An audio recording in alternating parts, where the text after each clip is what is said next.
अच्छा बच्चों, अनाउंसमेंट ये है कि कल मैं अपने जो एएस के स्टूडेंट्स हैं उनको जो एएस केमिस्ट्री में रिएक्शंस है ना उनका एक क्विक रिवीजन दूंगा। वो लंबी क्लास नहीं होगी, मैक्सिमम 90 मिनट्स की क्लास होगी। ये नहीं है कि 4-5 घंटे की। लास्ट टाइम तो मैंने थोड़ी लंबी स्ट्रीमिंग की थी, लेकिन सिर्फ उनको रिएक्शंस लिखवाने हैं एक दफा दोबारा।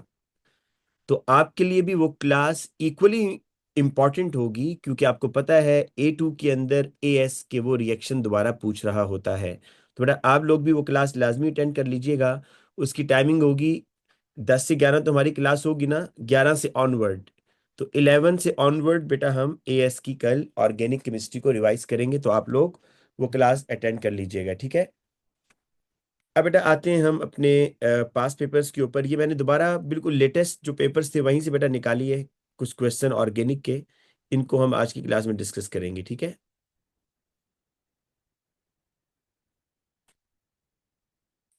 तो स्टार्ट करते हैं बेटा रिएक्शन क्वेश्चन नंबर 1 से। देखिए जी, क्वेश्चन ये कह रहा है कि methyl benzene can undergo different reaction as shown in figure 5.1। ये बेटा सेंटर में मिथाइल बेंजीन है।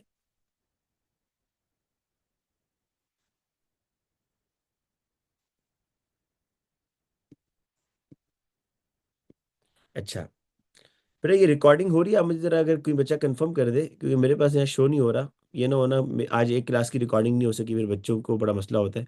तो बेटा रिकॉर्डिंग हो रही है? ओके। ओके बच्चों,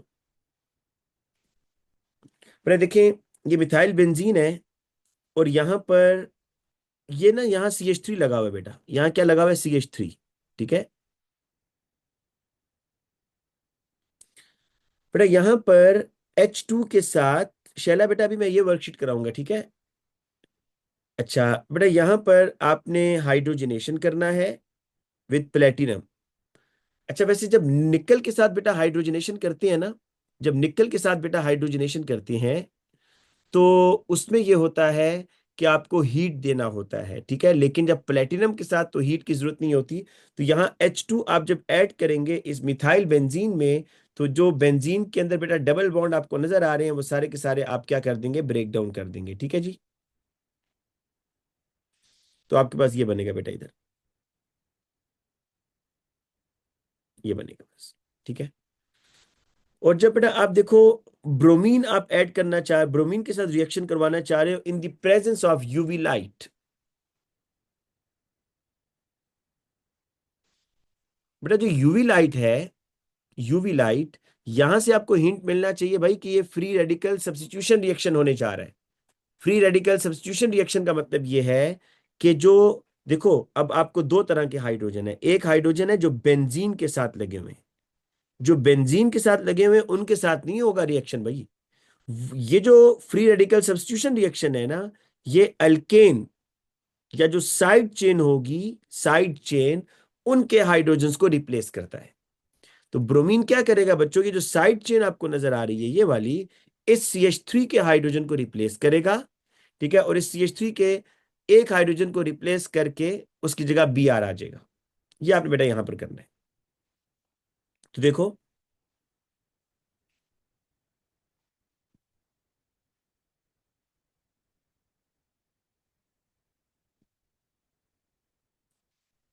ये आ गया बेटा आपके पास CH2Br,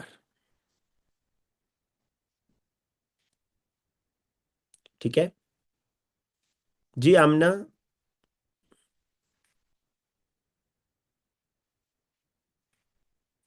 अच्छा और साथ में HBr रिलीज हो जाएगा। आमना बेटा कोई क्वेश्चन है तो यहीं पूछ लें, मुझे इस तरह समझ नहीं आ रही आपने क्या कहा है। अच्छा बेटा तीसरा जरा रिएक्शन देखें। इसी मिथाइल बेंजीन का जो थर्ड रिएक्शन है वो किसके साथ हो रहा है? ब्रोमीन के साथ। भाई यहां भी तो ब्रोमीन के साथ था, अभी भी ब्रोमीन के साथ हो रहा है। डिफरेंस क्या है बच्चों? जरा गौर करो, डिफरेंस क्या है? बेटा डिफरेंस ये है,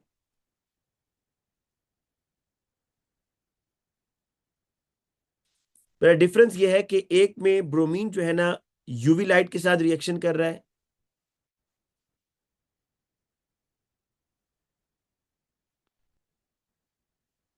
अच्छा आदिल कह रहा है why was bromine substituted with CH3। बेटा जब भी यूवी लाइट होगी फ्री रेडिकल सब्स्टिट्यूशन रिएक्शन होगा, ये निशानी याद रखिएगा। जब भी यूवी लाइट होगी ना बेटा, जब भी यूवी लाइट होगी तो आपने फ्री रेडिकल सब्स्टिट्यूशन रिएक्शन करवाना है। और फ्री रेडिकल सब्स्टिट्यूशन रिएक्शन किसके साथ होता है? वो हाइड्रोजन्स जो कार्बन के साथ अटैच है उनको सब्स्टिट्यूट करवाना है। यहां पर जो हाइड्रोजन्स हैं आप कहेंगे वो भी तो कार्बन के साथ है, लेकिन बेटा ये बेंजीन है ना, तो बेसिकली अल्केन्स, अल्केन्स में जो कार्बन के हाइड्रोजन होते हैं ना उनको रिप्लेस किया जाता है। ठीक है बच्चों, तो अल्केन्स के जो कार्बन हैं उनके हाइड्रोजन को रिप्लेस किया जाएगा। अच्छा बेटा, जो मैं आपको नेक्स्ट रिएक्शन करवा रहा हूं जो नीचे, ठीक है, वो भी ब्रोमीन के साथ है, लेकिन यहाँ कैटलिस्ट आ गया। आपको याद है ये हेलोजिनेशन है। जी बेटा, शैला ऐसी है कि जब भी फ्री जब भी यूवी लाइट आ जाएगी तो फ्री रेडिकल सब्स्टिट्यूशन रिएक्शन है। अच्छा बेटा, अब देखो ब्रोमीन जो है ना कैटलिस्ट के साथ जो होगा तो आपको इसका रिएक्शन याद होना चाहिए। इसमें FeBr4- बनता था, साथ में Br+ बनता था। तो अब आपने क्या करना है भाई, इसी मिथाइल बेंजीन में ब्रोमिनेशन करवानी है बच्चों। तो this is electron donating group, ये इलेक्ट्रॉन डोनेटिंग ग्रुप है ना। तो इलेक्ट्रॉन डोनेटिंग ग्रुप बेंजीन में एक पहले से लगा हुआ है, और आपने बेटा इसमें एक और सब्स्टिट्यूएंट लगाना है, एक और सब्स्टिट्यूएंट। अच्छा, वो कह रहा है कि draw the structure of the possible organic products. आपने सिर्फ ऑर्गेनिक प्रोडक्ट लिखने, तो बेटा एक पॉसिबिलिटी ये है कि इस तरह होगा, ये आपका CH3 इधर आ गया और आपका Br इधर लग गया ऑर्थो पर। बताया ना बेटा, ये जो इलेक्ट्रॉन डोनेटिंग ग्रुप होते हैं वो ऑर्थो और पैरा डायरेक्टिंग ग्रुप होते हैं।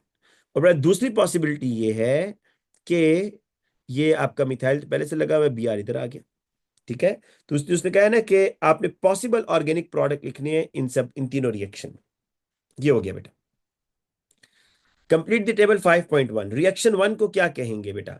रिएक्शन वन आपका बेटा, यहां पर आप इसमें हाइड्रोजन ऐड कर रहे हैं तो आप इसको हाइड्रोजनेशन रिडक्शन भी कह सकते हैं, या रिडक्शन। रिएक्शन टू की बात कर रहे हैं, उसका मैकेनिज्म बेटा, रिएक्शन टू के मैकेनिज्म का नाम क्या होगा? Free radical substitution reaction. ML बेटा, मेरा ख्याल है आपने ये क्वेश्चन नहीं पढ़ा। वो क्वेश्चन कह रहा है कि ऑर्गेनिक प्रोडक्ट लिखने हैं आपने, तो HBr is not organic product, HBr is not organic.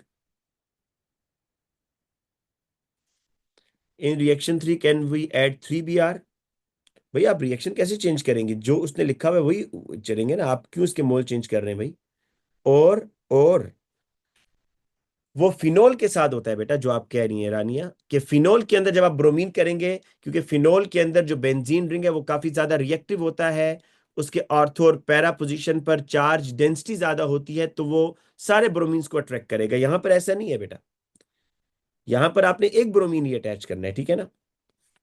अच्छा बेटा, इस रिएक्शन टू के मैकेनिज्म का नाम क्या होगा? Free radical substitution reaction.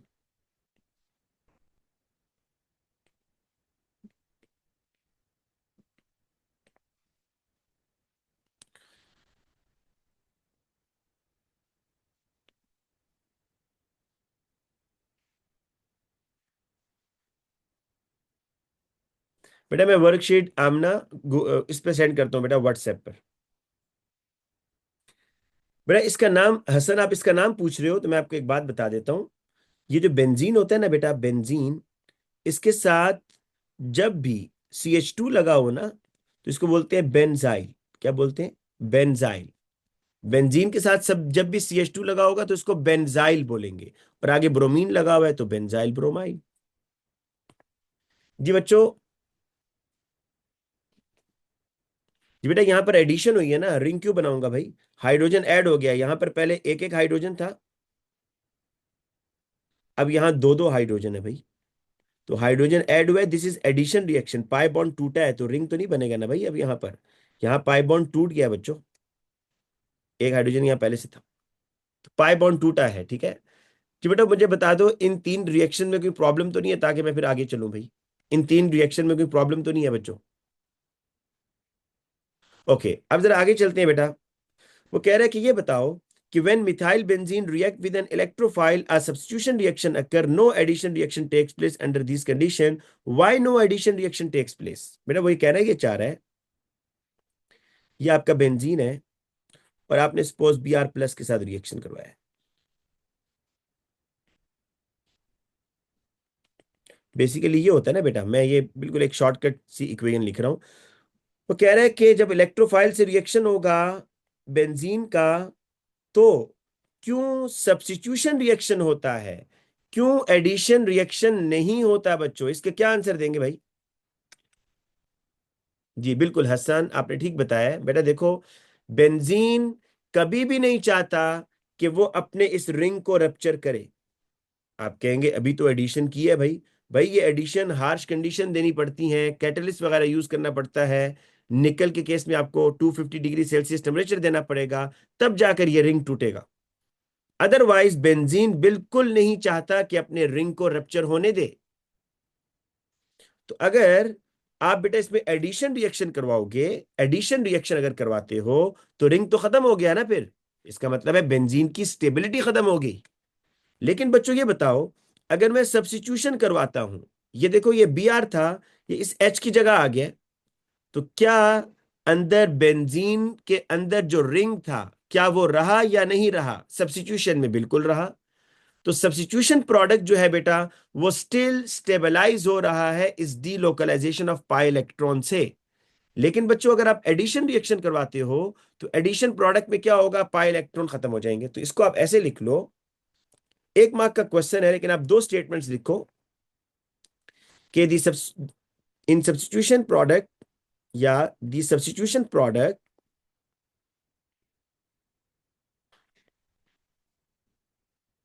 Is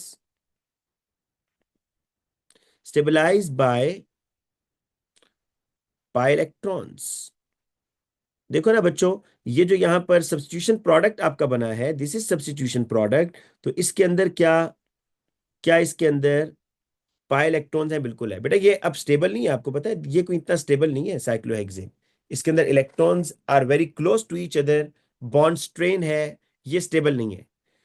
लेकिन आप ये भी बता सकते हो, अगर आप इस स्टेटमेंट से खुश नहीं हो, ये लिखोगे, आपको 1 मार्क मिल जाएगा कि भाई सब्स्टिट्यूशन के होने से बेंजीन को फायदा क्या है कि उसका बेंजीन रिंग रिंग रप्चर नहीं हुआ, स्टेबिलिटी लूज नहीं हुई।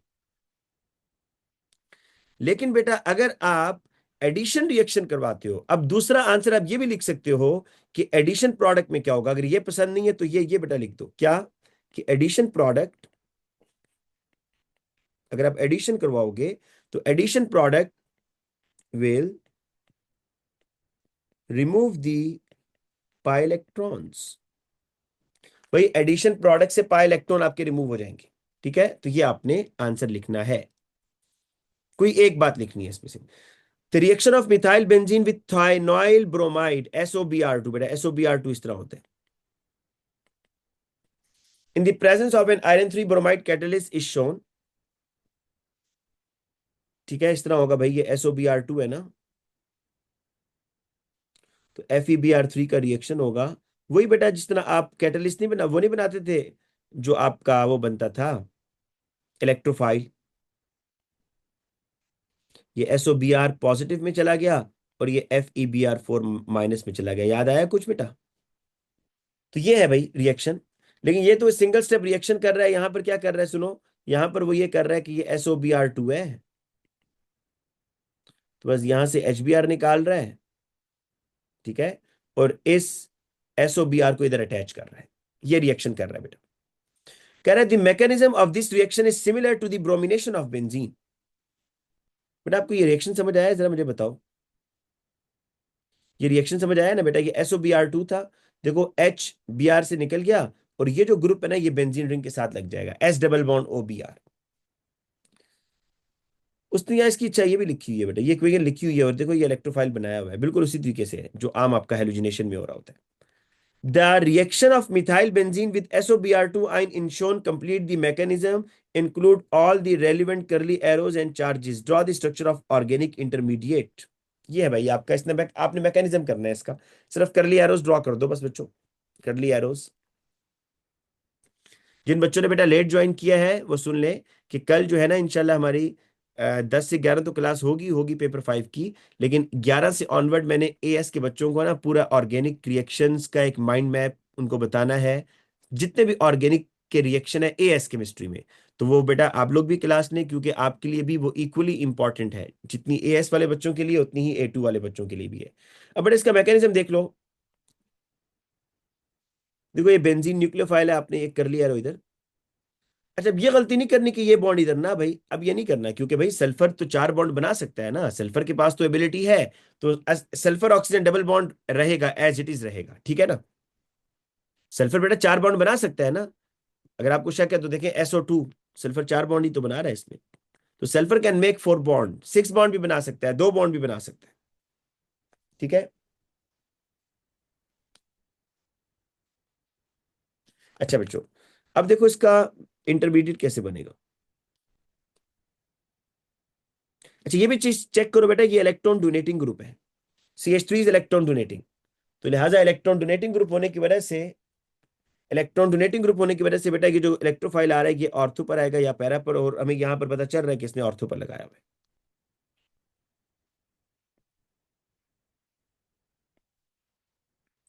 अब नेक्स्ट स्टेप में क्या होगा बच्चों, याद आ रहा है कुछ। ये जो H है ये अंदर जाएगा, ये प्रोडक्ट बन गया और H+ रिलीज हो गया बेटा, ये आपने सिर्फ करना है बस। चेक कर लो, अगर आपको शक है तो अपने नोट्स ओपन करो, वहां पर जितने भी आपने रिएक्शन किए हैं, एल्काइलेशन एसाइलेशन डिटो कॉपी है।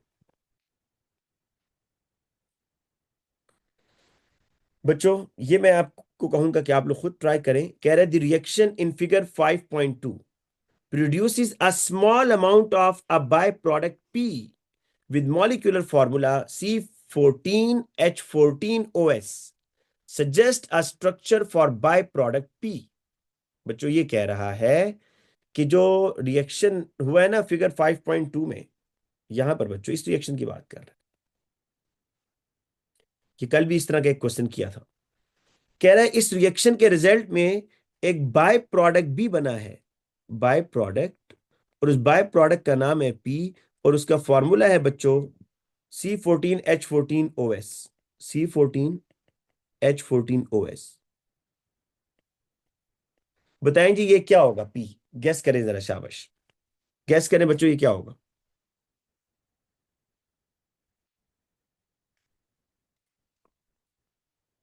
कुछ याद आ रहा है बेटा, कल भी इस तरह के हमने किया था।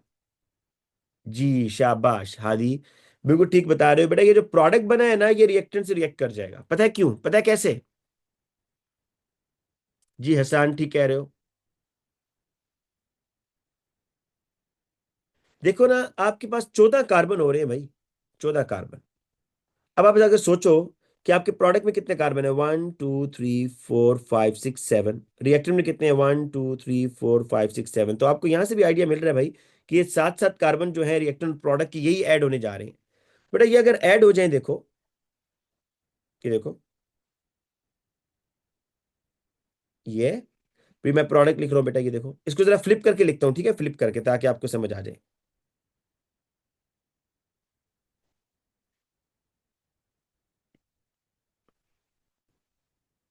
S double bond O Br, ये है बच्चों। अब देखो आपके ख्याल में क्या रिएक्शन होना चाहिए बच्चों, कुछ समझ आया अब। ये जो FeBr3 है ना बच्चों, अगर मैं आपको मैकेनिज्म बताऊं ना, तो अगेन यहां से ये इलेक्ट्रोफाइल बन जाएगा दोबारा, FeBr4 माइनस, और पॉजिटिव चार्ज किस पर आएगा जरा बताओ, पॉजिटिव चार्ज किस पर आएगा भाई। जब ये FeBr3 Br को निकाल देगा तो पॉजिटिव चार्ज किसके ऊपर आएगा बच्चों, क्या इस सल्फर पर नहीं आएगा पॉजिटिव चार्ज, ऐसे करके बिल्कुल आएगा, और वही फिर मैकेनिज्म की ये इस पर अटैक कर देगा। तो आपको फिलहाल मैकेनिज्म तो नहीं बताना ना बच्चों, आपको तो सिर्फ यहां पर बताना है कि रिएक्शन कैसे होगा, तो आप बताओ कि यहां से H निकले। अच्छा, अब ये ऑर्थो पर लगेगा या पैरा पर, देखो this is electron donating group ना, तो इलेक्ट्रॉन डोनेटिंग ग्रुप या ऑर्थो को सपोर्ट करेगा या पैरा को। बेटा यहां पर आप बस इसको वो कर दो।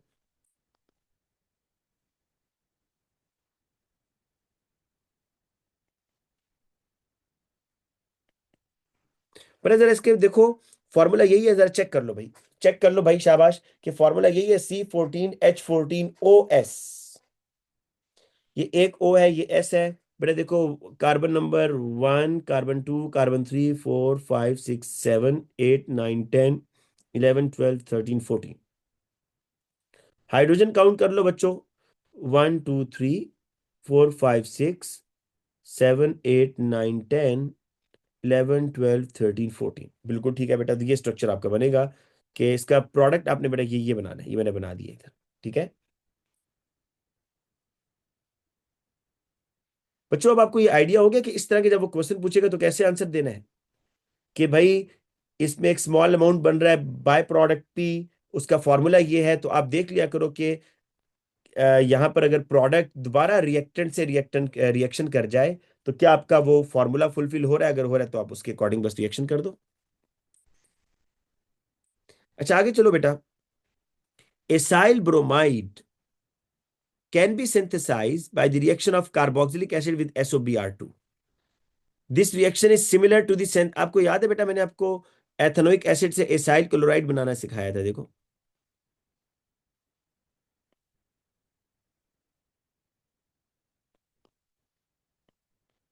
बेटा याद आ रहा है कुछ? ये देखो, ये SOCl2 है ना, तो यहां से आपने क्या करना है जी, HCl निकालना है।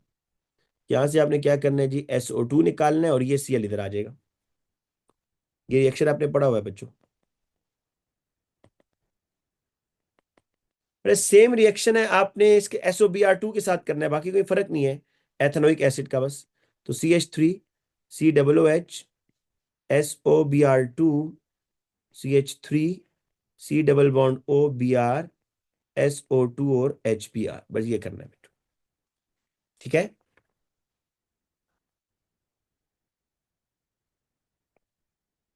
अच्छा बच्चों, अब ये इस तरह के जो क्वेश्चन होते हैं ना, ये तो आप समझ लें कि मुफ्त के मार्क्स हैं भाई। कह रहे suggest the relative ease of hydrolysis. Ease of hydrolysis का मतलब ये होता है कि किसकी हाइड्रोलिसिस कौन वाटर से जल्दी से रिएक्शन कर रहा है। क्या वाटर से जब रिएक्शन होगा तो कौन जल्दी से ब्रेक डाउन होगा, इसको बोलते हैं ईज ऑफ हाइड्रोलिसिस। तो बच्चों, उसने एक लिया है RC डबल बॉन्ड OBr,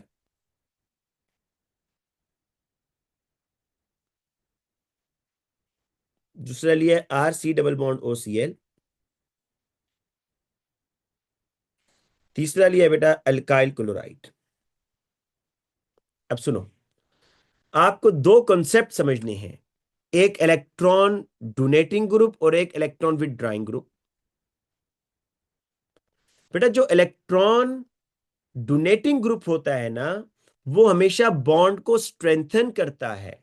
और आपको पता होना चाहिए कि alkyl group is electron donating, तो बेटा यहां तो इलेक्ट्रॉन डोनेट हो रहे हैं, तो इन RCl bond is very strong. मैं इसको लिखता हूं ऊपर, लेकिन पहले ये शॉर्टकट चीजें लिख ले। Bond is very strong. और दूसरी बात बेटा जरा देखो, RC डबल बॉन्ड OBr,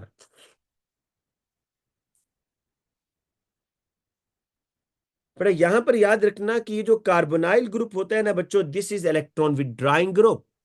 ये इलेक्ट्रॉन खींच रहा है, तो electron withdrawing group weakens the bond. ये भी बेटा स्टेटमेंट लिख लो अगर नहीं लिखी हुई पहले। ये इलेक्ट्रॉन कार्बोनाइल की C डबल बॉन्ड O की तरफ जा रहे हैं, क्योंकि C डबल बॉन्ड O एक इलेक्ट्रॉन विदड्राइंग ग्रुप है, अपने नेबरिंग एटम के इलेक्ट्रॉन खींचता है।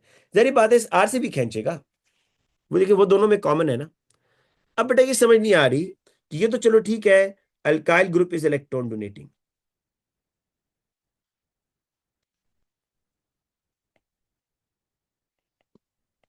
बेटा यहां पर देखो दोनों में सिमिलरिटी आ रही है क्या?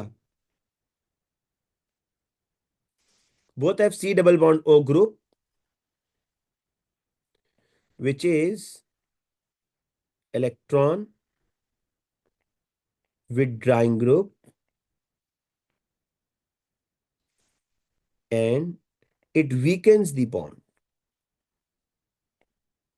पर देखो, जब भी बॉन्ड जो है ना एक स्प्रिंग की तरह होता है, जब भी कोई इलेक्ट्रोनेगेटिव एटम उसके साथ अटैच होगा तो बॉन्ड इस तरह स्ट्रेच हो जाएगा। R is the alkyl group, Neha, R is the alkyl group, carbon chain है।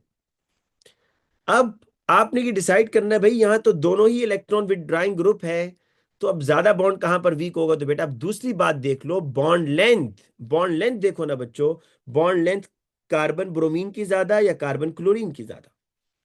अब बॉन्ड लेंथ की बेस पर डिसीजन लो। जी बेटा, ये तो हसन बात लिख लो कहीं पर कि electron withdrawing group always weakens the bond. क्यों? क्योंकि भाई ये कार्बोनाइल इलेक्ट्रॉन अपनी तरफ खींच रहे हैं, तो कार्बन ब्रोमीन बॉन्ड स्ट्रेच हो गया है इस तरह। यहां पर ही बेटा आप कहोगे कि जो कार्बोनाइल है वो क्लोरीन के इलेक्ट्रॉन अपनी तरफ खींच रहे हैं, तो ये बॉन्ड स्ट्रेच हो जाएगा। जब भी इलेक्ट्रॉन विद ड्राइंग ग्रुप होगा तो समझ लो आप जिस तरह स्प्रिंग को खींच रहे होते हो ना, तो उस इलेक्ट्रॉन विद ड्राइंग ग्रुप इस तरह बॉन्ड को स्ट्रेच कर रहा होता है। देखिए बेटा, अब यहां पर आप देख रहे हो दोनों के पास इलेक्ट्रॉन विद ड्राइंग ग्रुप है, तो अब बॉन्ड लेंथ की बेस पर डिसीजन होगा भाई। Carbon bromine, carbon bromine bond is weaker बच्चों, carbon bromine bond is weaker, so lesser energy is required to break this acyl bromide, है ना। तो बेटा पहली बात ये लिखोगे, पहले तो ट्रेंड लिखोगे ना। ट्रेंड, ट्रेंड बेटा ये है कि सबसे आसानी से जो हाइड्रोलाइज होगा वो RCOBr है, ठीक है। फिर सबसे मुश्किल से जो होगा वो RCl है, और सेकंड नंबर पर RCOCl है। रीजन देखो इसकी, इन एसाइल ब्रोमाइड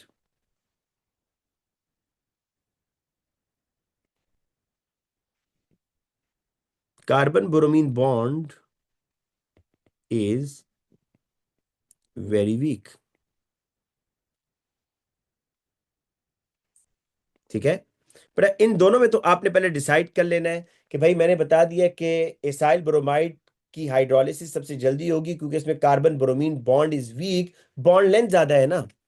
अब इन दोनों का डिसाइड करो भाई, इन दोनों का, इनका तो हो गया ना, अब इन दोनों का डिसाइड करो कि अब एसाइल हेलाइड में क्या हो रहा है बेटा। Acyl halide is easier than alkyl chloride, acyl halide आसानी से आयोनाइज होगा अल्काइल क्लोराइड के मुकाबले में। बट इसकी आपने रीजन ये लिखनी है कि in acyl halide carbonyl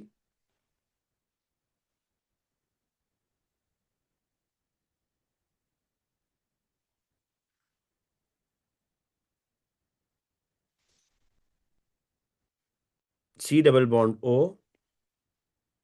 group is present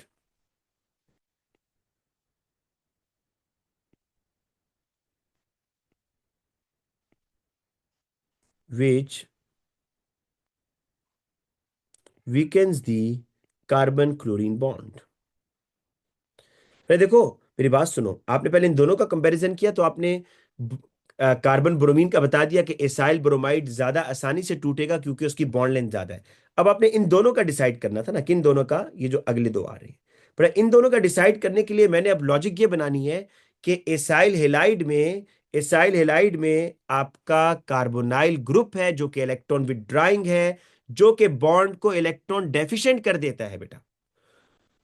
बिल्कुल बेटा लिख सकते हो, इलेक्ट्रॉन डेफिशिएंट बहुत जबरदस्त टर्म है। जबकि यहां ऐसा नहीं हो रहा भाई, अल्काइल क्लोराइड में ऐसा नहीं हो रहा। अल्काइल क्लोराइड के अंदर जो अल्काइल ग्रुप है, इट स्ट्रेंथन्स द बॉन्ड, ठीक है। तो अब यहां लिखेंगे बेटा इसके बाद, इन RCl alkyl group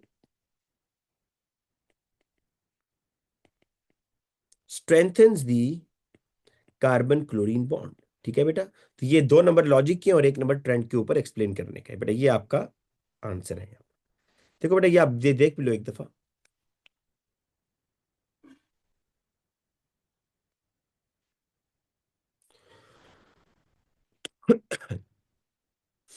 Neha, longer bond length मैं क्यों लिखूंगा यहां पर भाई? दोनों बॉन्ड्स कार्बन क्लोरीन के हैं, तो मैं कैसे लिख सकता हूं लॉन्गर बॉन्ड लेंथ? यहां भी कार्बन क्लोरीन बॉन्ड है, यहां भी कार्बन क्लोरीन बॉन्ड है, तो यहां तो बॉन्ड लेंथ डिफरेंट नहीं कर रही, बॉन्ड लेंथ डिफर कर रही है ब्रोमीन और क्लोरीन में। तो यहां पर लास्ट टू जो है ना आपके बेटा, ये जो एसाइल क्लोराइड और अल्काइल क्लोराइड, यहां पर डिफरेंस ये आ रहा है कि एसाइल क्लोराइड में carbonyl group C double bond O है, C डबल बॉन्ड O, जिसकी वजह से बॉन्ड वीक हो रहा है, electron withdrawing group weakens the bond. और अल्काइल क्लोराइड में अल्काइल ग्रुप है जो इलेक्ट्रॉन डोनेटिंग है, और इलेक्ट्रॉन डोनेटिंग ग्रुप बॉन्ड को क्या करता है, इलेक्ट्रॉन रिच बनाता है। Electron rich bonds are very strong. बड़ा ये बात समझते हो? कि इलेक्ट्रॉन डेफिशिएंट बॉन्ड और इलेक्ट्रॉन रिच बॉन्ड। देखो ये CH3Cl है ना, आपको पता है alkyl group is electron donating, तो भाई यहां पर अब बॉन्डिंग इलेक्ट्रॉन बढ़ गए हैं, तो बढ़ने से फायदा क्या होगा, ये बॉन्ड और स्ट्रांग होगा ना। देखो जब यहां पर नेगेटिव चार्ज बढ़ गया है तो दोनों एटम उसको ज्यादा अट्रैक्ट करेंगे, तो इलेक्ट्रॉन रिच बॉन्ड जो होता है वो स्ट्रांगर होता है बेटा। इलेक्ट्रॉन रिच बॉन्ड, ये वर्डिंग भी यूज की होती है उसने समटाइम। ये क्या होगा, बॉन्ड स्ट्रांगर होगा। इसके मुकाबले में बच्चों जो मैं आपको बता रहा था कि इलेक्ट्रॉन विड्रॉइंग ग्रुप, वो क्या करता है, इसमें कार्बोनाइल है, सी डबल बॉन्ड हो, ये सी डबल बॉन्ड वो क्या करता है भाई, ये कार्बन के भी इलेक्ट्रॉन खींच लेता है उधर, ऑक्सीजन अपनी तरफ ले जाता है, तो ये इलेक्ट्रॉन डेफिशिएंट बॉन्ड हो गया। अब यहाँ बेटा इलेक्ट्रॉन की डेंसिटी थोड़ी कम हो गई है, तो लिहाजा अट्रैक्शन भी कम हो जाएगी।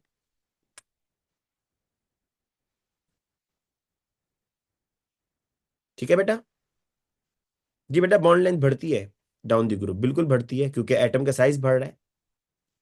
तो क्या आप लिखेंगे, इलेक्ट्रॉन डेफिशिएंट, बॉन्ड वीक।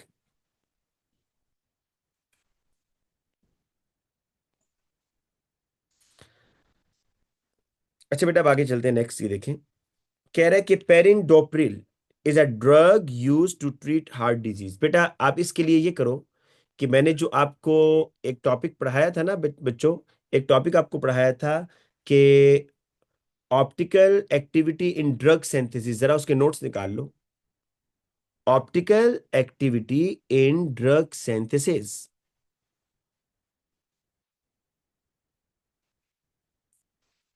वहां पर मैंने आपको बताया था, मैं पहले चीजें कुछ बता देता हूं बेटा। वहां मैंने आपको ये बताया था कि जब आप कोई ड्रग सिंथेसाइज करते हैं, अगर आपके ड्रग के अंदर कायरल कार्बन आ रहा है, तो बच्चों कायरल कार्बन की वजह से जो आपका फिर प्रोडक्ट है, वो आपका प्रोडक्ट एक प्रोडक्ट नहीं बनेगा, बल्कि उसका मिरर इमेज बनेगा। ठीक है, क्या बनेगा, मिरर इमेज बनेगा। अब बेटा ये जो मिरर इमेज होता है ना, मिरर इमेज, दो होंगे ना मिरर इमेज, तो अब इसमें से एक मिरर इमेज, मुझे याद है बेटा मैंने आपको एक डायग्राम दिखाई थी, याद है इंजाइम्स की जो एक्टिव साइट्स थी, उस एंजाइम्स की एक्टिव साइट पर एक मिरर इमेज जाकर अटैच हो रहा था, दूसरा नहीं होता था, और दूसरा साइड इफेक्ट कॉज करता था।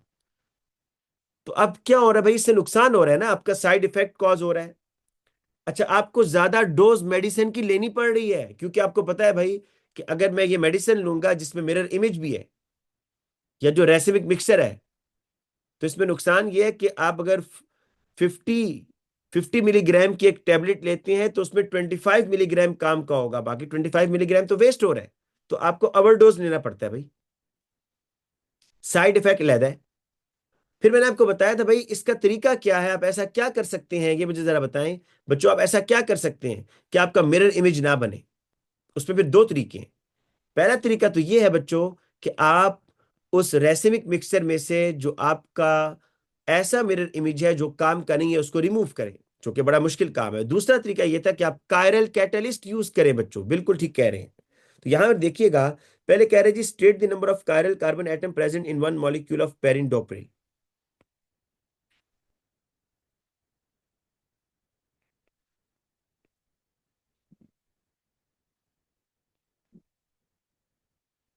बेटा ये सारे कायरल कार्बन हैं जो मैंने अभी यहां बनाए हैं, 1 2 3 4 5, बाकी आप देखें इसके अलावा। कायरल कार्बन वो कार्बन होता है जिसके चारों साइड्स पे डिफरेंट ग्रुप होने चाहिए। अब मैं आपको मिसाल के तौर पर इसको बताता हूं, पहले ये कार्बन जो है, इसके नीचे ये ग्रुप लगा हुआ है, लेफ्ट साइड पर ये ग्रुप लगा हुआ है, ऊपर एच लगा हुआ है, और ये लगा हुआ है। क्या सारे सारे ग्रुप डिफरेंट है या नहीं है, बिल्कुल है। और आपको पता है ये जंक्शंस तो कभी भी कायरल नहीं हो सकते, ये तो CH2 है ना भाई, डिफरेंट ग्रुप होने चाहिए, तो जंक्शंस कभी भी कायरल नहीं होंगे। ये CH3, तीनों हाइड्रोजन लगे हुए हैं, ये भी कभी कायरल नहीं होगा बेटा। तो इस बेस पर आप बेटा जल्दी से बता सकते हैं फिर कि इसमें कौन कौन से कायरल है, जो मैंने लगाए हैं वही है बेटा। ठीक है, तो state the number of chiral carbon atom present in one molecule of perindopril 5.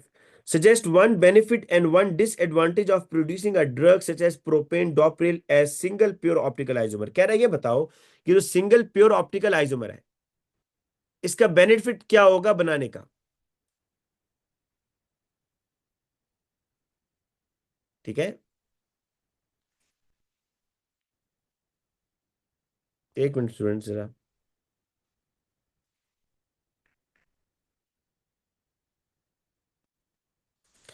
अच्छा, अब बेटा देखिए, बेनिफिट इसका ये होगा कि भाई आपका साइड इफेक्ट नहीं होगा ना।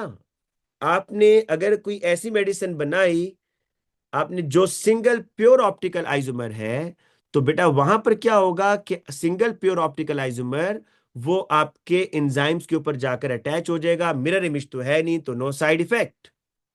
दूसरा कोई फायदा बताएं भाई, एक बेनिफिट तो मैंने बता दिया, दूसरा कुछ और बेनिफिट बताएं जी बच्चों, और कोई बेनिफिट बताएं। इसका और बेनिफिट क्या हो सकता है बेटी? नहीं, नो नीड ऑफ सेपरेशन। बेटा वो देखो, सेपरेट तो आपने कर लिया ना।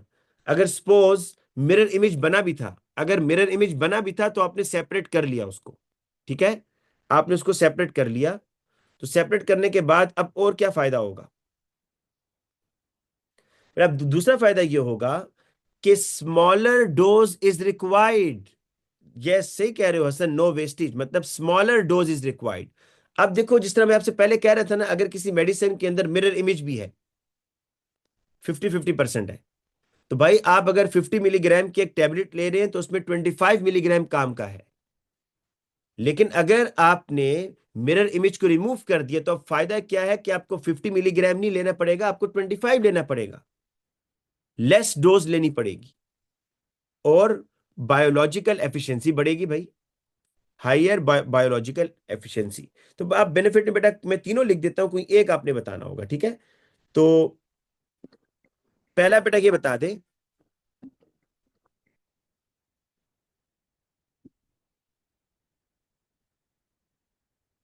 अच्छा बेटा, पहला अब इसमें ये बता दें बेनिफिट में कि स्मॉलर डोज इज रिक्वायर्ड,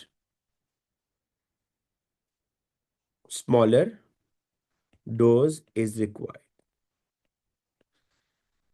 दूसरा बेटा आप बेनिफिट ये बताएंगे ऐसी ड्रग का जिसमें मिरर इमेज नहीं है, तो इसका फायदा ये होगा कि लेस साइड इफेक्ट। बेटा तीसरा फायदा ये होगा कि हायर बायोलॉजिकल एक्टिविटी, मतलब जितनी मेडिसिन ली है वो सारी की सारी जाकर एंजाइम्स के ऊपर अटैच होगी है, तो बायोलॉजिकल एक्टिविटी उसकी बेटा क्या होगी है, ज्यादा होगी है। Higher biological activity, higher biological activity. ठीक है बच्चों। डिसएडवांटेज बच्चों बताओ, क्या डिसएडवांटेज होगा? Suggest one benefit and one disadvantage of producing a drug as a single pure आप हैरान होंगे भाई कि सिंगल प्योर ऑप्टिकल आइसोमर का डिसएडवांटेज क्या हो सकता है। तो आमिश आपने बिल्कुल ठीक बताया बेटा, ये एक्सपेंसिव होगा। क्यों एक्सपेंसिव होगा? कि इसमें आप कायरल कैटलिस्ट यूज करते हैं, ठीक है। तो पहला बेटा ये आप कह सकते हैं कि नीड अ कायरल कैटलिस्ट, ये आपको एक डिसएडवांटेज है ना। कायरल कैटलिस्ट यूज करेंगे या एंजाइम्स, जो कि बड़ा एक्सपेंसिव होगा। Need a chiral catalyst in the synthesis of drug, so it will be expensive.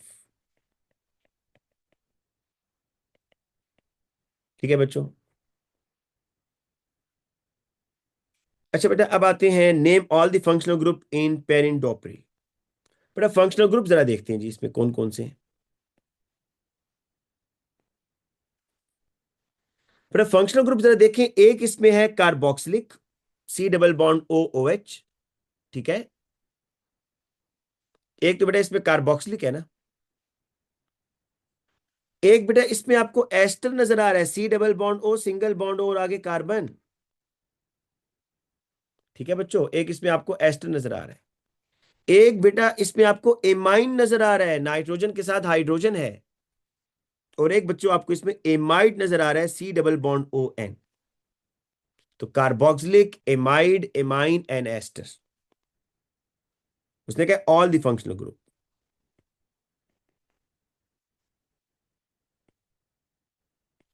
Amine, amide and ester. ठीक है बच्चों, अब आते हैं बेटा नेक्स्ट। हाँ अब बेटा देखें, कह रहा है कि a sample of perindopril is hydrolyzed with hot aqueous acid. Draw the structure of three organic product of the complete acid hydrolysis. बेटा आपने एसिडिक हाइड्रोलिसिस करनी है इस कंपाउंड की, एसिडिक हाइड्रोलिसिस। ठीक है, अब कैसे होगी सुने। ये बेटा आपका प्रोडक्ट है।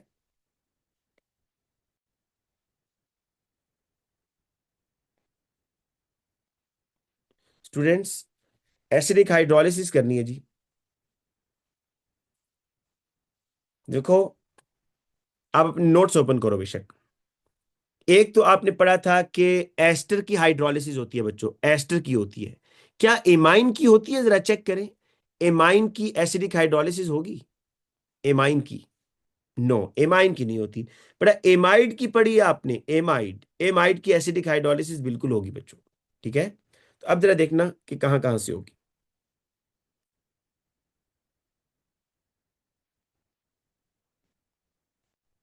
बेटा एक तो देखो यहां से होगी, देखो ये एस्टर गया।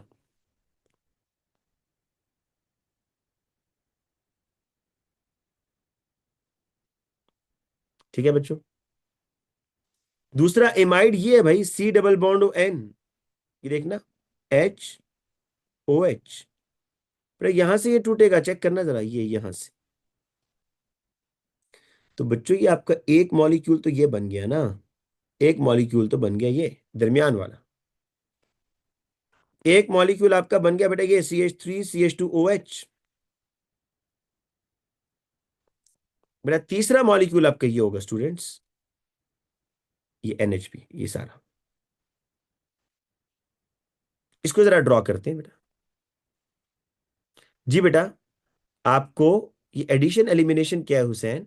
What is addition elimination? ये तो हाइड्रोलिसिस हो रही है बेटा, ब्रेक डाउन हो रहा है कंपाउंड आपका, वाटर ब्रेक डाउन कर रहा है in the presence of acid catalyst. तो ये एडिशन एलिमिनेशन तो बिल्कुल नहीं है। तो बेटा आप अब एक प्रोडक्ट क्या लिखोगे? CH3CH2OH, एक ये लिखोगे बेटा। दूसरा प्रोडक्ट देखो बच्चों, यहां से स्टार्ट कर दो। सी, देखो ये जो सी डबल बॉन्ड ओ लिखा हुआ है ना, ये सी डबल बॉन्ड ओ, इसके साथ ये OH लगेगा बच्चों, ये वाटर का। और इस तरह यहां भी बेटा ये जो सी डबल बॉन्ड ओ लिखा हुआ है, इसके साथ ये वाटर का OH जाएगा। और दरमियान वाला पार्ट वैसे ही है, बिल्कुल 100% वैसा है। तो बेटा इसको मैं ड्रॉ कर देता हूं, देखो। बेटा जो स्ट्रक्चर उसने स्केलेटल में बनाए होते हैं, आपके लिए भी लाजमी है कि आपने भी स्ट्रक्चर में वो बनाने हैं। ठीक है,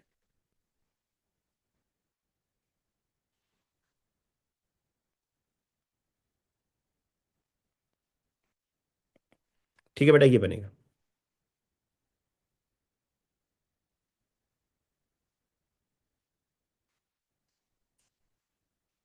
अच्छा, मुझे समझ नहीं आ रही ये एडिशन एलिमिनेशन क्यों होगा भाई। ये तो कहीं मुझे अभी तक ये बात समझ नहीं आई कि आप किस बेस पर इसको एडिशन एलिमिनेशन कह रहे हैं, जरा मुझे ये बात बताएं भाई। भाई यहां पर मुझे ये बात समझ नहीं आ रही कि एडिशन आप लोग कैसे कर रहे हैं। ये तो भाई ब्रेक डाउन हो रहा है, वाटर ब्रेक डाउन कर रहा है। और उल्टा उसने बताया भी हुआ है कि hydrolysis aqueous acid, acidic hydrolysis है। तो बेटा ये एडिशन एलिमिनेशन क्या है, कैसे है, ये जरा मुझे समझा दें बेटा। हाँ जी, ये आमना रहमान, ये एडिशन एलिमिनेशन कैसे है बच्चों? एडिशन में तो कोई चीज ऐड हो रही होती है ना, मॉलिक्यूल का हिस्सा बन जाती है भाई, ये तो उस मॉलिक्यूल को तोड़ रहा है। और कौन ब्रेक डाउन कर रहा है? वाटर, वाटर ब्रेक डाउन कर रहा है ना।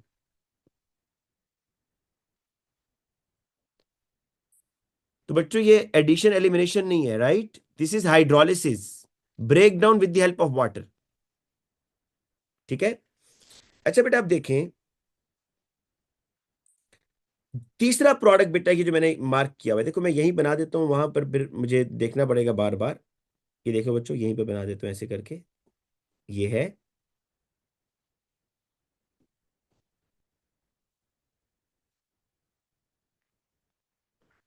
ये है, ये चेक कर लो बच्चों, ऐसे बनेगा ये। 1 2 3 4 5, 1 2 3 4 5। हाँ, ये देखना होगा बेटा लाजमी के आपने कहीं 6 कॉर्नर वाला या 6 साइड वाला तो नहीं बना दिया। ठीक है ना? तो बेटा ये आपने याद रखना है। आज के बाद याद रखना है कि अब जब भी वो हाइड्रोलिसिस की बात करेगा तो कार्बोक्सिलिक एसिड की आपने जब भी वो हाइड्रोलिसिस कहेगा तो अगर एस्टर होगा तो उसकी आप हाइड्रोलिसिस करेंगे, और अगर एमाइड होगा तो उसकी भी हाइड्रोलिसिस करेंगे। ठीक है? अब आते हैं बच्चों आगे। मेरे ये स्ट्रक्चर है, देखिए जरा इसके।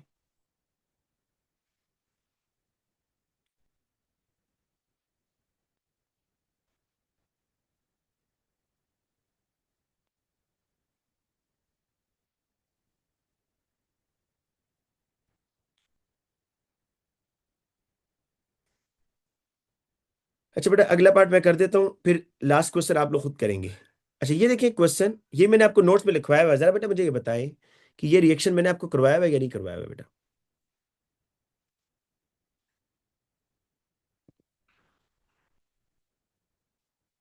अच्छा बेटा, बाज बच्चों ने ना क्लासेस नहीं ली, तो अब वो ऐसे क्वेश्चंस जो कर रहे हैं जो बिल्कुल हमने नोट्स में लिखवाए हुए हैं। शैला, आपने बेटा क्लासेस ली नहीं है ना, आपने लेट ज्वाइन किया है, तो लिहाजा आपको वो पहले टॉपिक पढ़ना होगा, तब आपको वो बात समझ आएगी। इस तरह पास पेपर्स के अंदर अगर मैं वो बात आपको समझाऊंगा वो पूरा टॉपिक, तो मेरे पास पेपर रह जाएंगे। ठीक है? आप उसकी रिकॉर्डिंग सुननी पड़ेगी आपको।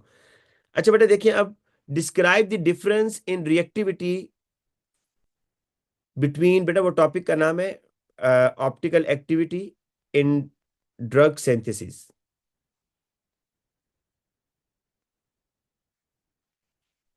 अच्छा बेटा, अब देखिए क्लोरो इथेन है और आपके पास क्लोरोबेंजीन है, CH3CH2Cl, और दूसरा है बेटा आपके पास क्लोरोबेंजीन।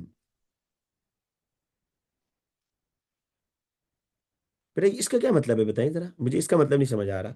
कह रहा है difference in reactivity between the chloro ethane and chlorobenzene with OH aqueous, इसका क्या मतलब है भाई? शेरा बस प्लीज बेटा मैसेज ना करें अभी, मुझे आप जो है ना उस टॉपिक को पढ़ लेंगे तो आपको समझ आ जाएगी बेटा। अच्छा बेटा बताइए इसका क्या मतलब होगा जी, OH- एक्वस। बेटा इसका मतलब है बेसिक हाइड्रोलिसिस, ये हाइड्रोलिसिस हो रही है। यस, दिस इज हाइड्रोलिसिस, और ये बेसिक हाइड्रोलिसिस है, OH-। अब वो ये कह रहा है बच्चों कि यहां से या यहां से कहां से बॉन्ड आसानी से टूटेगा। बेटा इसमें बच्चे गलती करते हैं, बात जरा गौर से सुनिएगा अभी। एक कॉन्सेप्ट आपके पास ये है कि this is electron donating group, बिल्कुल ठीक है, and it strengthens the carbon chlorine bond, है ना? ये कॉन्सेप्ट है ना सबके पास कि ये electron donating group, EDG, exam में ऐसे नहीं लिखेंगे, पूरा लिखेंगे। इलेक्ट्रॉन डोनेटिंग ग्रुप है तो ये क्या करेगा, it strengthens the carbon chlorine bond. लेकिन बच्चों आप जरा ये बात नोट करें कि यहां पर जो बेंजीन के साथ, बच्चों बेंजीन के साथ जब क्लोरीन लग जाता है। अच्छा बाज बच्चे ना मुझसे क्वेश्चन पूछ रहे होते हैं कि सर क्लोरीन, जिस तरह यहां पर देखो, मैं क्लोरीन पर नेगेटिव चार्ज डाल रहा हूं, और आप ये बात मान रहे हैं ना बेटा, यहां पर क्लोरो इथेन की बात कर रहा हूं, यहां पर ये बात मान रहे हैं ना कि क्लोरीन कार्बन के इलेक्ट्रॉन खींच रहा है। ये बात ठीक है बेटा जो मैं कर रहा हूं, कि क्लोरो इथेन के अंदर क्लोरीन कार्बन के इलेक्ट्रॉन खींच रहा है, ये बात ठीक है बच्चों? फिर बच्चे कहते हैं सर यहां पर तो आप कह रहे हैं कि क्लोरीन कार्बन के इलेक्ट्रॉन खींच रहा है, तो इट मींस कि दिस इज इलेक्ट्रॉन विथड्राइंग ग्रुप। यहां पर आप फौरन कहते हैं कि क्लोरीन इलेक्ट्रॉन डोनेटिंग ग्रुप है, तो बेटा बिल्कुल ऐसी है। अब फिर सुनो, अगर मैं बेंजीन से हट के बात करूं, जितने भी एलिमेंट्स आपके इलेक्ट्रोनेगेटिव होते हैं ना, वो इलेक्ट्रॉन विद ड्राइंग होते हैं। क्लोरीन, नाइट्रोजन, ऑक्सीजन, ये सब इलेक्ट्रॉन विद ड्राइंग है। लेकिन बेटा बेंजीन के साथ इन सब का बिहेवियर बदल जाता है।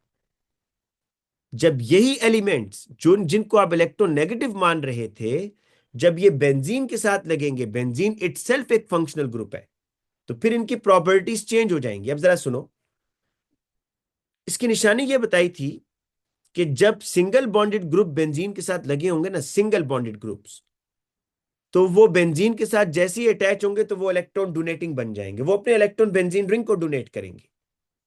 तो बेटा सीएल के अंदर ये मसला है कि यहां पर जो क्लोरीन का लोन पेयर है ना बेटा, क्लोरीन का लोन पेयर ये क्या करेगा, ये इंटरेक्ट करेगा किसके साथ, बेंजीन के साथ। ठीक है। और आप ये देखेंगे, ये तो आपको पता है ना कि single bonded group are electron donating group, मतलब अब क्लोरीन अपने लोन पेयर को डोनेट कर रहा है इनटू द बेंजीन रिंग। और जब बेटा ये डोनेट करेगा तो ऐसे होगा, देखो ये, मतलब कार्बन क्लोरीन के दरमियान ना डबल बॉन्ड कैरेक्टर डेवलप होगा, डबल बॉन्ड कैरेक्टर डेवलप होने जा रहा है।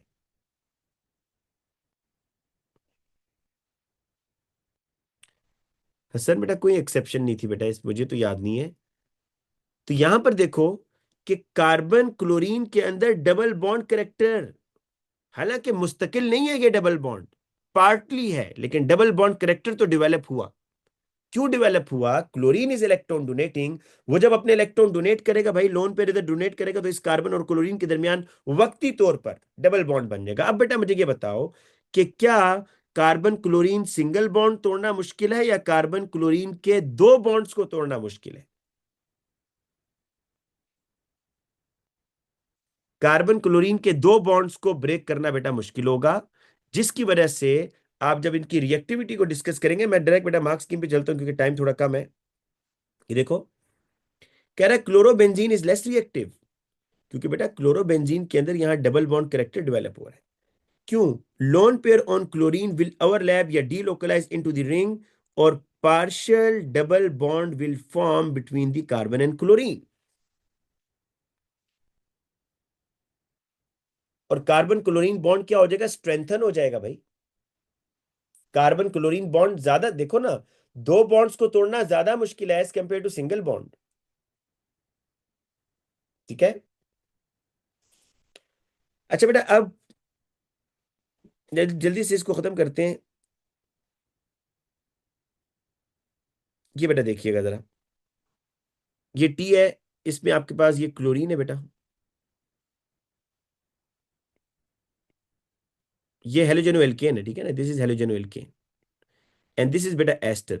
अच्छा ये बात सुनो, जब भी कोई रिएक्शन करना हो ना बच्चों, जब भी कोई रिएक्शन करना हो तो आप उस रिएक्शन से पहले उसके फंक्शनल ग्रुप देख लिया करो। तो बताओ इसमें कौन से दो फंक्शनल ग्रुप है, एक इसमें एस्टर है, एक इसमें हेलोजेनो एल्केन है। एक इसमें एस्टर है और एक इसमें हेलोजेनो एल्केन है, ठीक है।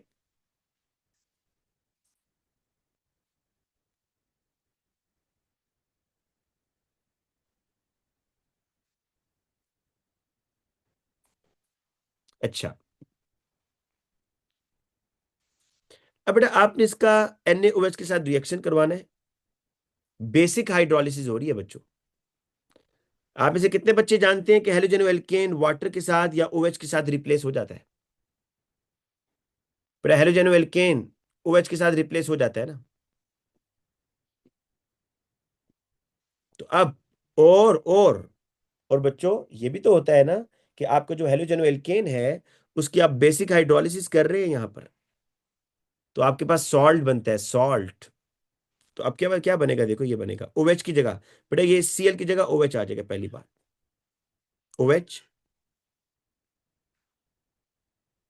और बेटा यहां सॉल्ट बनेगा ONA,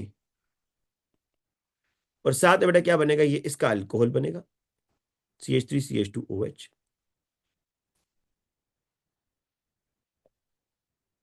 दूसरा बेटा देखो, यहां पर ये CN है, नाइट्राइल। बेटा आप में से कितने बच्चों को पता है कि नाइट्राइल की एसिडिक हाइड्रोलिसिस करें तो कार्बोक्सिलिक एसिड बनता है? अगर नहीं पता तो कल मैंने ये सारे रिएक्शंस करवाने हैं, ये AS के रिएक्शन है। और यहां पर बेटा आपने एस्टर की एसिडिक हाइड्रोलिसिस करवानी है, तो एसिडिक हाइड्रोलिसिस में एसिड बनेगा और अल्कोहल बनेगा। और साथ साथ देखो इस नाइट्राइल, देखो इसने यहाँ मतलब क्लेवरनेस ये दिखा रहा है इधर एग्जामिनर के, आपको दो दो फंक्शनल ग्रुप दे रहे हैं और एक रिएजेंट दे रहा है, वो एक रिएजेंट दोनों के साथ रिएक्शन करने के काबिल है। वो जो एक रिएजेंट है ना बेटा, वो दोनों के साथ रिएक्शन कर सकता है। ठीक है।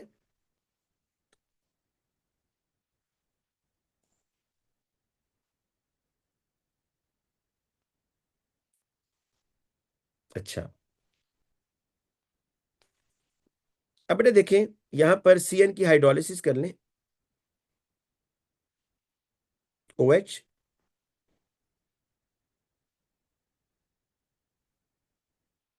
ये एक कार्बन, ये वाला हो गया, ये दूसरा कार्बन, फिर तीसरा कार्बन, OH, और साथ में बेटा ये बन गया है।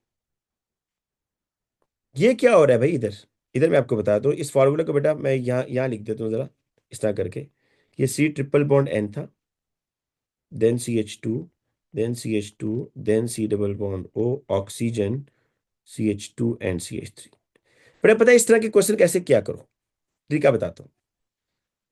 अब आपको ये बनाना है ना जी, 6 कार्बन है, 1 2 3 4 5 6 कार्बन पूरे हैं। नाइट्रोजन एक है, नाइट्रोजन एक है, ऑक्सीजन दो है, ऑक्सीजन, हाइड्रोजन कितने हैं काउंट करो जरा। हाइड्रोजन बेटा मैं काउंट करने जा रहा हूँ, ठीक है? वन टू, सॉरी, हाइड्रोजन देखें, 1 2 3 4 5 6 7 8 9। बेटा यहाँ 9 हाइड्रोजन है, यहाँ कितने हैं? 13 है, मतलब हाइड्रोजन ऐड हुआ है भाई, मतलब हाइड्रोजन ऐड हुआ है बच्चों।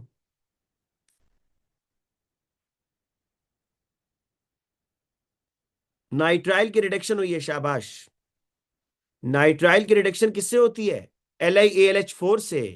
तो बेसिकली आप जब इसमें 4 एटॉमिक हाइड्रोजन ऐड करोगे बच्चों, तो 2 हाइड्रोजन इस कार्बन पर आएंगे, 2 हाइड्रोजन इस कार्बन पर आएंगे। बताओ क्या बनेगा? एमाइन नहीं बनेगा क्या? ये एमाइन बन जाएगा। ठीक है, this is reduction, this is reduction of nitrile, और आपके पास एमाइन बन रहा है। बच्चों इतना काफी है आज के लिए, बाकी इस वर्कशीट को मैं सेंड करता हूँ, आप बाकी खुद कर लीजिएगा। ये से सारा कुछ लिखा हुआ है, आपको समझ आ जाएगी, कोई मुश्किल नहीं है। ये आपने खुद करना है, ठीक है?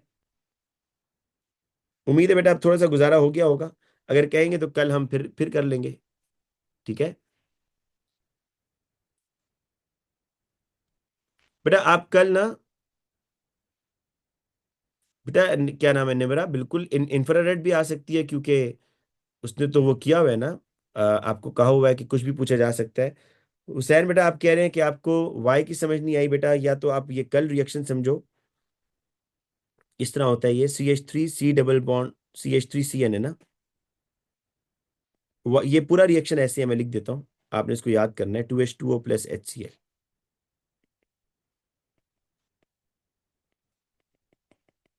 ये पूरा रिएक्शन तो ऐसे है। अगर अभी इस तरह नहीं समझ आया तो मैं आपको स्टेप बाय स्टेप करके दिखा देता हूँ। ये देखो, CH3C triple bond N, 2 water लिए ना। जब आप एक वाटर लोगे ना बेटा, एक वाटर, तो पता है क्या होता है? एमाइड बनता है। ये एक O इधर जाएगा, तो ये बनेगा CH3C double bond O NH2। फिर बेटा इसमें जब आप दोबारा एक और वाटर ऐड करोगे ना, अब पता है क्या होगा? ये OH इस NH2 को रिप्लेस कर देगा। तो CH3C डबल बॉन्ड OH, और साथ में अमोनिया बन रहा है। और वो जो HCl डाला था ना, वो इस अमोनिया के साथ रिएक्शन करके अमोनियम क्लोराइड बनाता है।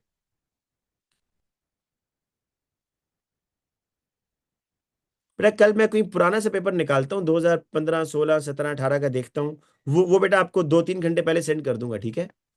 लेकिन कोई पुराना पेपर निकालूंगा, क्योंकि लेटेस्ट मैंने सारे करवाए हैं आपको, 2024 के करवा दिए हैं। तो जी बेटा पेपर 5 की बात कर रहा हूँ।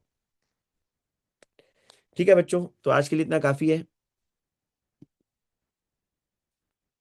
अल्लाह हाफिज बच्चों।